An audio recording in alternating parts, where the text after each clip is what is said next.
Hello everyone. So in this video we are going to learn how we can solve the data sufficiency question easily and accurately.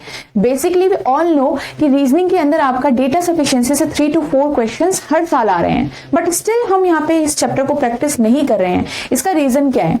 सबसे first यही है कि यहाँ पे misunderstanding रहती है इस चैप्टर के लिए कि ये डिफिकल्ट है और कंफ्यूजिंग है. यहाँ से क्वेश्चन का आंसर जो है वो एक्यूरेटली नहीं आ पाता.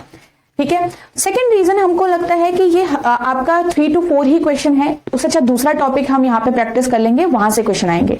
बट रिमेंबर गाइस कि डेटा सफिशिएंसी के जो क्वेश्चंस आते हैं एग्जाम में वो डुएबल रहते हैं, और अगर आप यहाँ पे एक इनफ प्रैक्टिस करके चलो तो आपको ये क्वेश्चन काफी डुएबल लगेंगे एग्जाम के अंदर. Okay, so it means it needs practice.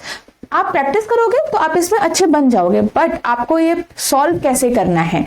तो सबसे पहले हमारे पास एग्जाम में 2 स्टेटमेंट बेस्ड क्वेश्चंस ज्यादातर देखने को मिलते हैं. There can be multiple statement also, but अगर मैं 2 स्टेटमेंट का समझ लूं तो मुझे बाकी भी अच्छे से समझ में आ जाएगा.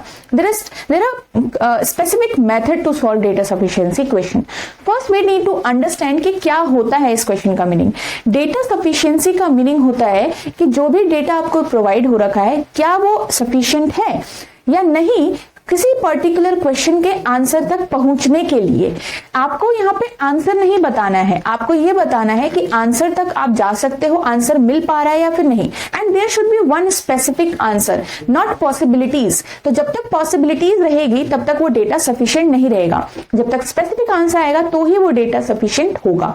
Now we have this type of option जब हमारे पास 2 स्टेटमेंट बेस्ड क्वेश्चन होता है. इट मीन्स हमारे पास कुछ इंफॉर्मेशन होगी, then they will ask a question and उस पे बेस्ड हमारे पास 2 स्टेटमेंट बना हुआ होगा.